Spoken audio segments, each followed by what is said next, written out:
Olá, está começando mais um De Frente com a Lei. E no programa de hoje vamos conversar com o vereador Rodrigo Beltrão, do PT. Lembrando que estamos direto do nosso estande, o estande da Câmara de Vereadores, no mezanino do Centro de Eventos dos Pavilhões da Festa da Uva. Vereador, é um prazer recebê-lo nessa nossa edição especial que está tendo sequência aqui na Festa da Uva. Igualmente, Fábio, é um prazer também estar aqui para a gente poder conversar. E também aproveitar e parabenizar a equipe de comunicação, a equipe da TV Câmara, que novamente, numa edição da Festa da Uva, está fazendo esse trabalho bastante importante. É a quinta edição consecutiva, vereador, que a Câmara se instala fisicamente. Nesta edição, em comparação com a anterior, temos a novidade de um aumento de 10 metros quadrados, eram 60, agora são 70 metros quadrados, e com um espaço delimitado especificamente para a TV Câmara.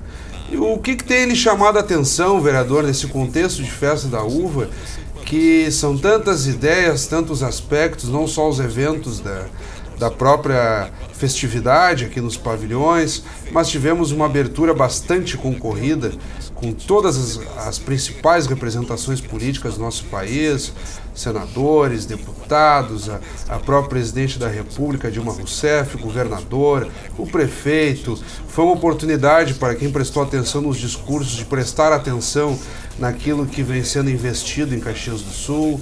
O próprio prefeito fez algumas reivindicações, porque o contexto de Caxias do Sul é muito dinâmico e demanda, por exemplo, o aeroporto de Vila Oliva, contorno sul da BR-116 e tantas outras políticas. Como é que o senhor tem analisado esse ambiente político de Festa da Uva? Eu acho que fica demonstrado o prestígio da nossa festa, que é uma festa que vem consolidando como uma festa comunitária. E, por outro lado, o reconhecimento do nosso governo federal, a presidente Dilma, ou seja, enquanto presidente nas duas edições ela vem. Na anterior, enquanto ministra da chefe da Casa Civil, também esteve presente, representando então o presidente Lula. E todos os investimentos, não só na festa, a título de patrocínio pelas empresas públicas, mas também todo o reconhecimento que o governo federal vem tendo com a nossa cidade. São investimentos bastante significativos. Também o governador do estado, além da presença física dele, também a gente vê que é um governo que abriu diálogo efetivo com a nossa cidade.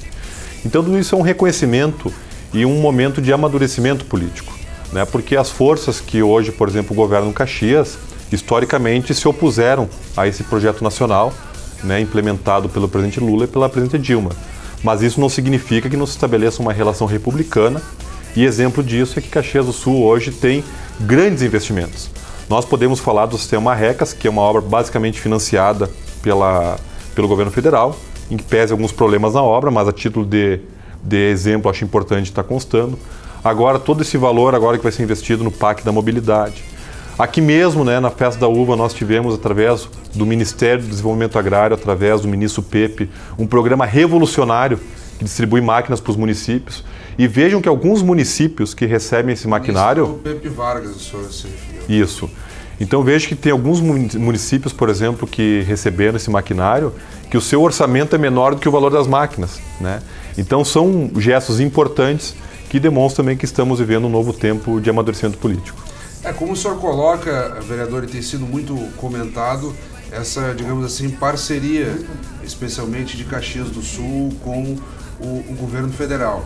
Ainda seguem essas lacunas de obras que Caxias precisaria, e o próprio prefeito Alceu colocava naquela oportunidade, mas a seu ver, tem acontecido os investimentos, financiamentos, o senhor fez menção ao plano de aceleração do crescimento, que já está na sua segunda edição, e Caxias foi contemplada, a própria administração local reconhece, mas nesse cenário de Festa da Uva, que reflexões precisam ser feitas no momento em que os mais diversos agentes políticos de todo o país têm visitado os pavilhões e conversado e tratado dos mais diversos debates que o cenário exige? O que precisa se avançar no contexto caxiense?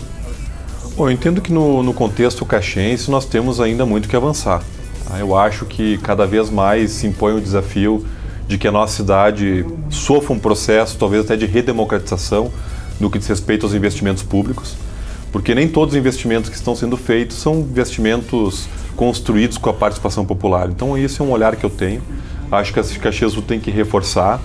E Caxias do Sul também, obviamente, por ser uma liderança regional, o segundo polo metal mecânico do país, uma referência no estado, tem sim que reivindicar obras estruturantes.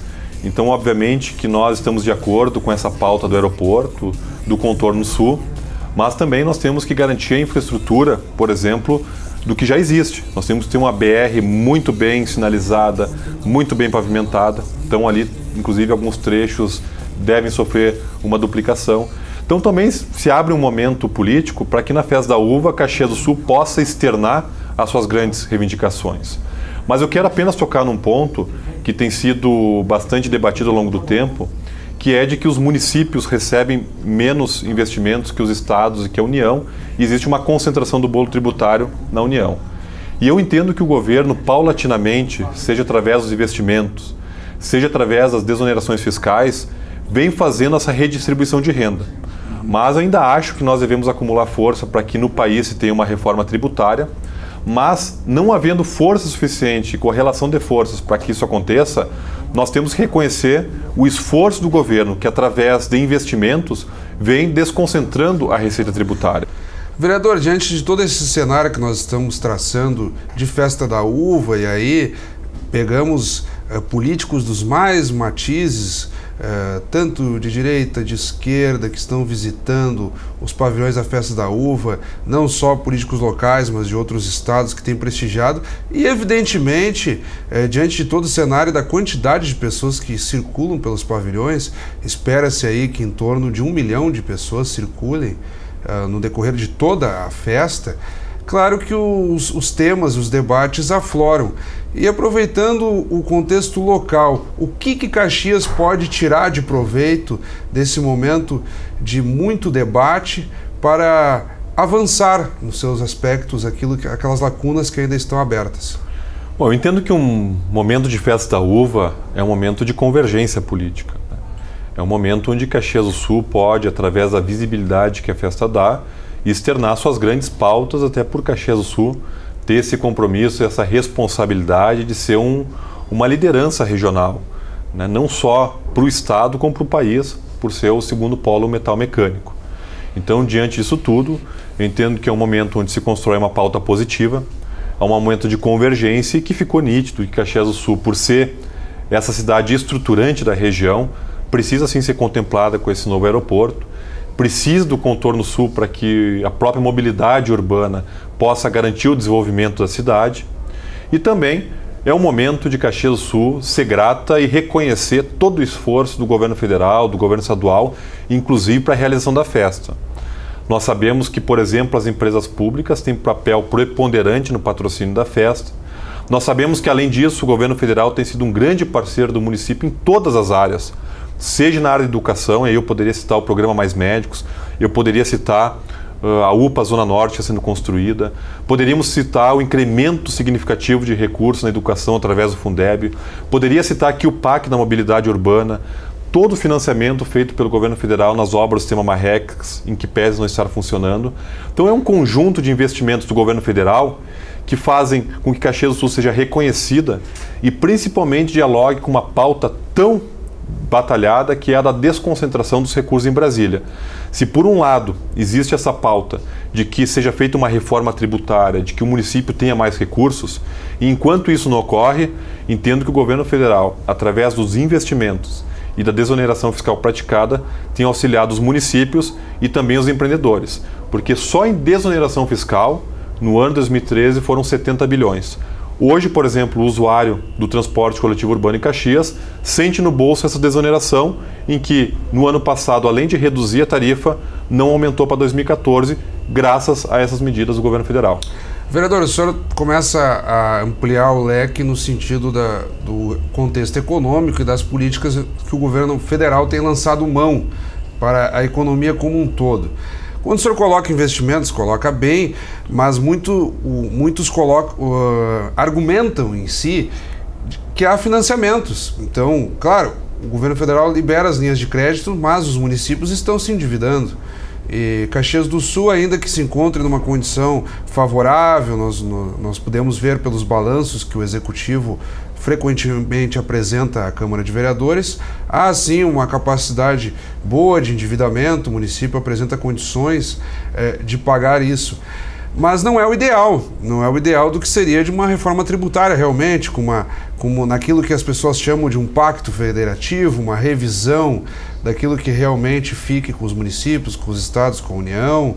Então, na verdade, o governo federal tem se esforçado no sentido de atenuar o cenário de alta concentração no governo federal e aquilo que não fica muito em estados e municípios é repassado de uma forma ou outra, mas não é o ideal. Como fazer então para haver um reequilíbrio de forças? Porque a desoneração fiscal é um paliativo. A compra de maquinário, por exemplo, como o governo federal tem feito, aquilo que o poder público precisa adquirir priorizando empresas brasileiras. Sim. Mas como sair do paliativo e realmente resolver a situação? Eu acho que nós estamos vendo um processo, né? Eu acho que qualquer país, quando o presidente Lula assumiu o governo no nosso país, existia uma realidade que era uma realidade, nós tínhamos o crescimento estancado e um desemprego em massa. Um desemprego ultrapassava 20%. Hoje nós temos desemprego em 5%. Nós temos uma economia ativa.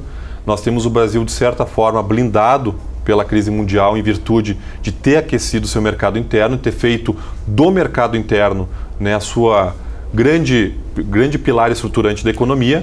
E também tem feito, junto com os municípios, o financiamento, mas também tem alocado diversos recursos a fundo perdido. Em Caxias do Sul, por exemplo, quem vê a remoção daquelas famílias do Fátima Abaixo e o alargamento, ali toda aquela obra importante que foi feita, foi a fundo perdido. Nós temos mensalmente em Caxias do Sul em torno de 11 mil famílias que recebem recursos do Bolsa Família, que não deixa de ser um incremento do governo federal no orçamento do município na questão da assistência social. A verdade é de que até 2004 o governo federal nem financiamento fazia com os municípios, porque em virtude dos acordos que tinha com o Fundo Monetário Internacional, havia alguns pactos que proibiam o governo federal investir nos municípios até que não houvesse um certo superávit primário. Sim. Então hoje o Brasil acabou a sua conta com a FMI e pode fazer um grande investimento nos municípios. Essa questão de financiamento, ela é uma das linhas, assim como tem diversos programas a fundo perdido, e acho que no decorrer, né, dessa caminhada que o Brasil está tendo, crescendo, se estruturando e se consolidando como uma grande nação, cada vez mais os municípios vão ser contemplados. Hoje, por exemplo, o governo federal tem uma preocupação bastante incisiva com o Fundo de Participação dos Municípios.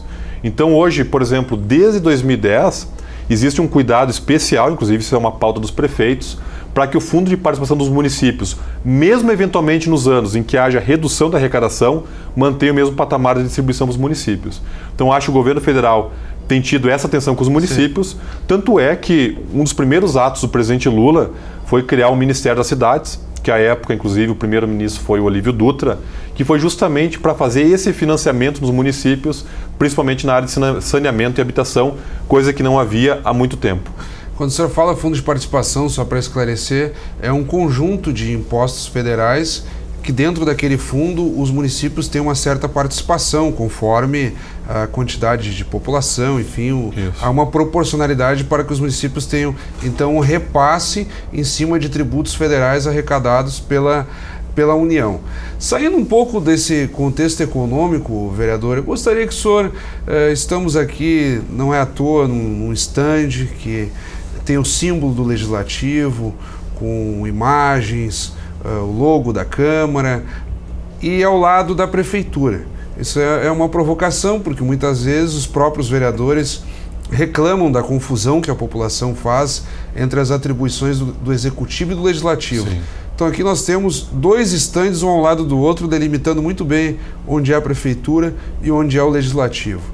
O senhor, como vereador, e não é o primeiro mandato, já está no segundo mandato, sim, na Câmara de Vereadores. Como é que o senhor enxerga esse papel quando a Câmara se instala aqui nos pavilhões e vocês ficam se revezando no decorrer dos dias, recebendo a população? Sim. Como é que o senhor enxerga a Câmara nos pavilhões da Festa da Uva?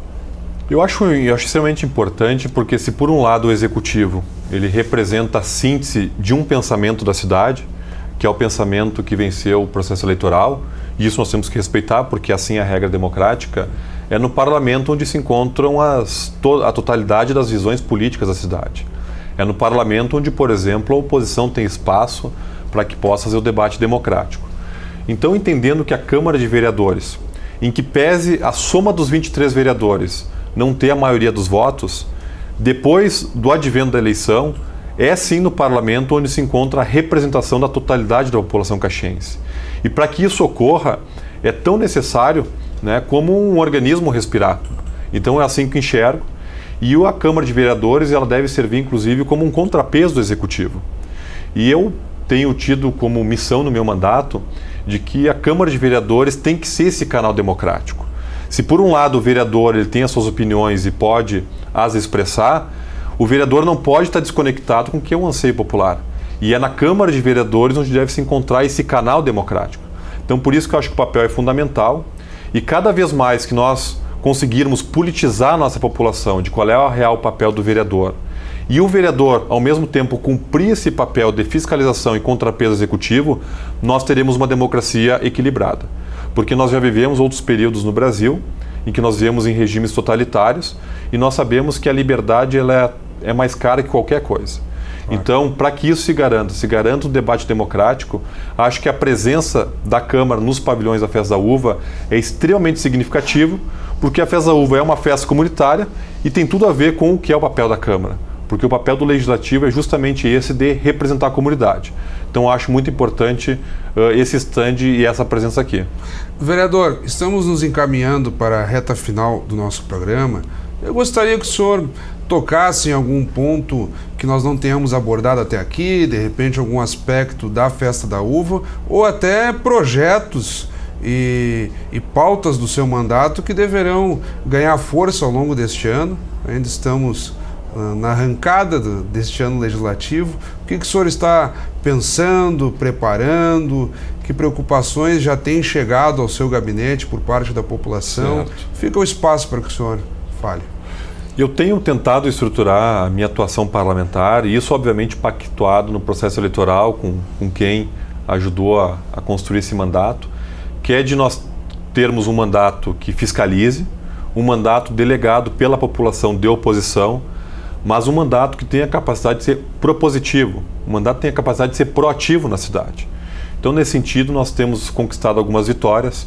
Esse ano mesmo, em que pese alguma questão de problema de comunicação, mas o Executivo, através da Secretaria de Educação, está implementando um programa muito defendido por nós, que é a distribuição de material escolar para as crianças da rede municipal. Ainda não chegamos ao ponto de que também tenha um uniforme escolar, mas eu acho que a gente vai construindo um mandato em que alguns avanços vão sendo conquistados através do debate e de uma postura séria no que diz respeito à representação. Mas também nos cabe, Fábio, e quero confessar que muitas vezes é um papel desconfortável, mas necessário e outorgado pelo povo, que é o de fiscalizar. Então, nesse sentido, nós temos tido um papel muito forte na fiscalização das obras do sistema Marrecas. Foi uma obra que no final de 2012 foi inaugurada sem estar em seu funcionamento. Foi uma obra propagada para a população como uma obra perfeita, uma obra que estaria em funcionamento logo. E de lá para cá se passaram quase 2 anos e não há nenhum sinal de que o Marrecas vá funcionar tão logo. E também surgiram várias questões que, no nosso entendimento, ensejam um aprofundamento do debate, inclusive ensejam uma necessidade de uma investigação. Nós não temos aquele perfil denuncista ou condenatório, mas estamos defendendo no âmbito da Câmara, e isso eu acho que faz parte do papel democrático, Fábio, que se instale uma CPI, uma Comissão Parlamentar de Inquérito, para aprofundar e investigar as obras do sistema Marrecas. Talvez essa palavra soe como um certo radicalismo, mas o Brasil, que vive um momento democrático, tem instalado, tanto na Câmara Federal como na Assembleia, diversas comissões parlamentares de inquérito. Sim. Aqui em Caxias mesmo, em 98, foi feita uma CPI do SAMAI, para investigar uma compra de hidrômetros na época em que o titular era o prefeito Pepe Vargas, e se concluiu de que tudo foi feito dentro da legalidade. Ajudou o prefeito e também fez com que os vereadores da época cumprissem o papel de oposição.